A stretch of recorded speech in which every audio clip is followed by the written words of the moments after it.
There's something sacred about the rhythm of family life.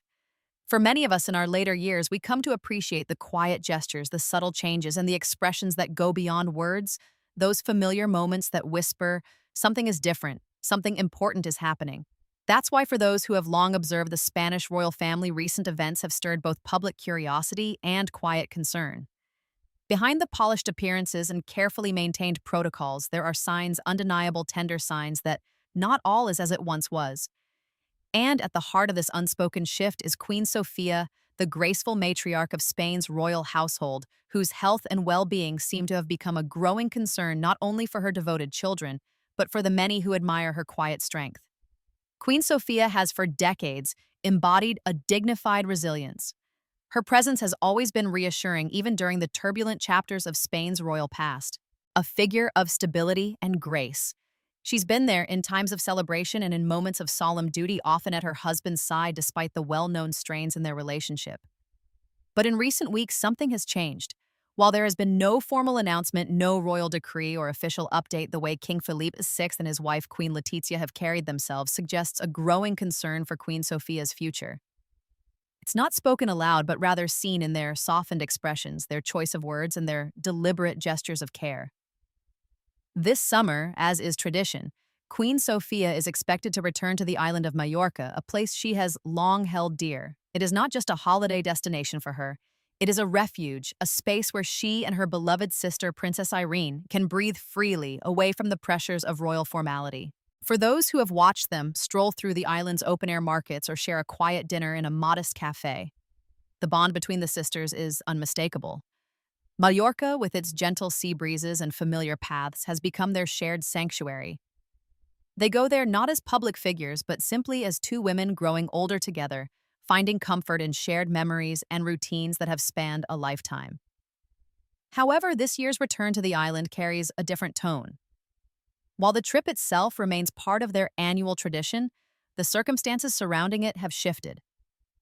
The palace, particularly Zarzuela, seems to be viewing the journey with a sense of heightened attentiveness. There's a quiet urgency in ensuring that Queen Sofia's commitments were completed with dignity before she stepped away from public life again, even if just for the summer. Notably, only days before her departure, Queen Sofia appeared at an official engagement with her son, King Felipe VI, as they received representatives from the Spanish Federation of Food Banks. The event marked 30 years of fighting hunger and social exclusion, an initiative close to Queen Sofia's heart and one that she has championed tirelessly through her personal foundation.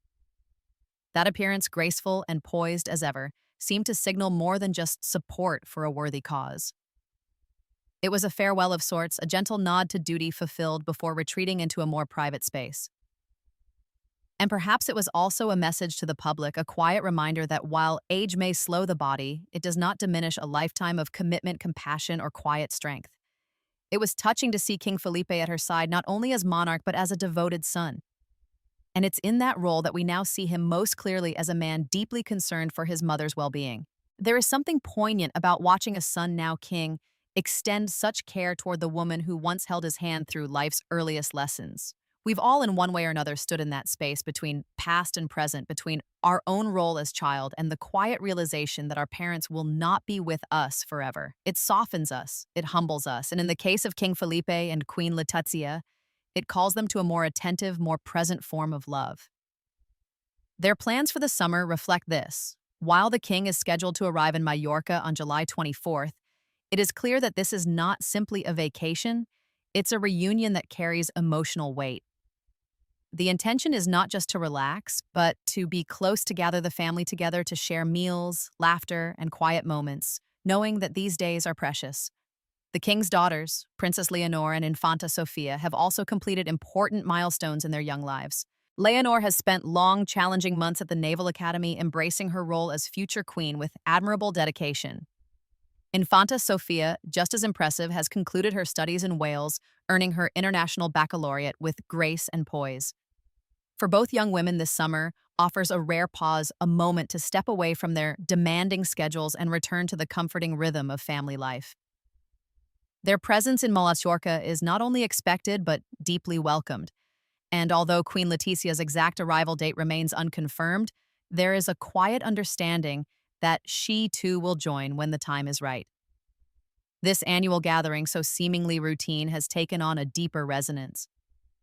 For King Felipe and Queen Letizia, it is a chance to care for Queen Sofia, not only out of duty, but from a place of heartfelt affection. They recognize that the woman who once stood behind the throne now needs them in ways she may not openly express. And perhaps that is why every moment spent with her, every shared dinner or walk along the shore, carries such weight. It is in these ordinary acts that extraordinary love is shown. In truth, age comes for us all. And while Queen Sofia continues to demonstrate remarkable strength and dignity, there is an unspoken recognition that these summers may not always be the same. Her health, though not publicly detailed, has become a quiet concern for those closest to her. There is no drama here, no scandal, or headline-worthy revelation. Instead, there is the universal truth that touches every family, eventually the gentle passing of time and the tenderness required to navigate it.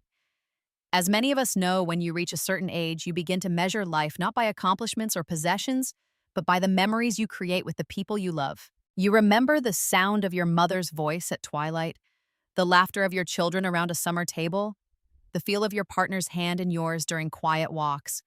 These are the treasures we carry into the later seasons of life. For the Spanish royal family, and especially for Queen Sofia, these next few weeks in Mallorca are not merely a vacation, they are a chapter of love, of reflection, and of quiet togetherness. The public may continue to speculate, but those who understand the subtleties of life will see something far more meaningful. A family drawn close not by obligation, but by affection. A son watching over his mother with gentle strength. Daughters returning not to a palace, but to a grandmother's embrace. And a woman once queen, now embraced for the person she truly is, Sofia, mother, sister, grandmother, and beloved presence in the hearts of those who know her best. In the end, perhaps that is what makes these royal summers so powerful. They remind us all that even those who wear crowns are not immune to the ache of time, the need for closeness, or the quiet longing for peace. And in Queen Sofia's soft smile and her dignified presence on the steps of her summer home, we are reminded of something timeless. That love, especially in our later years, is not about grand gestures or regal titles. It is about presence. It is about kindness. And most of all, it is about being remembered, not for what we ruled, but for how we loved.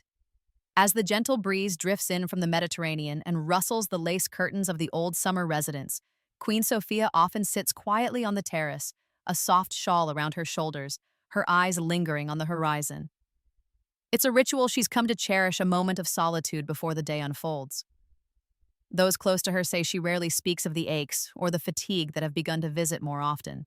Instead, she smiles, asks about others, and focuses her attention on the well-being of her family, just as she always has. But for those who know her well, the subtle signs are there, the way she rises more slowly from her chair, how she leans just slightly more on her sister's arm during their walks, the way her voice carries a gentler timbre, as if touched by reflection. And so this summer, her children and grandchildren are watching more closely, listening more carefully, lingering longer after meals. It's not that they expect a sudden change or are waiting for some dramatic shift. Rather, it's that they feel the preciousness of the moment. As many parents and grandparents can understand, there comes a time when simply being present becomes the greatest gift we can offer each other. And Queen Sofia, in her understated elegance, seems to understand this perhaps more deeply than anyone. What she values most now are not formal engagements or ceremonies, but the quiet gestures, her granddaughter slipping her hand into hers as they walk the gardens, the sound of her son's laughter echoing through the hall, the way Letizia gently brings her a glass of water before she even asks. These small kindnesses form the tapestry of her days. And in those moments, the royal titles fade. What remains is family, a family shaped by duty but held together by love.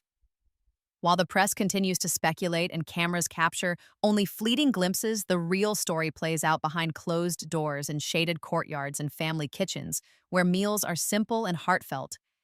Here, Queen Sofia is not the Queen Emeritus, or the symbol of a monarchy. She is simply Mama, or Abuela. And that perhaps is the role she treasures most. For King Felipe, these days also carry the bittersweet weight of reflection. As monarch, he must always look forward, plan ahead, and maintain the appearance of unshakable leadership. But as a son, he is increasingly aware of the passage of time. The roles have shifted now. It is he who protects, he who ensures his mother's comfort and dignity. And as any child who has witnessed a parent age can understand, there's a quiet ache in that reversal, even as it brings forth a new depth of love. Queen Letizia, too, has grown more reflective. Known for her modern elegance and strong opinions, she has stepped into the role of emotional anchor within the family. Where once she may have felt distant from her mother-in-law, now there is a quiet solidarity, born not from shared background but from mutual understanding. Time softens edges. And in the twilight of Queen Sofia's public years, Letizia's respect has turned into a subtle form of reverence. It is in this atmosphere, tender, watchful, and deeply human, that the Spanish royal family is spending this summer.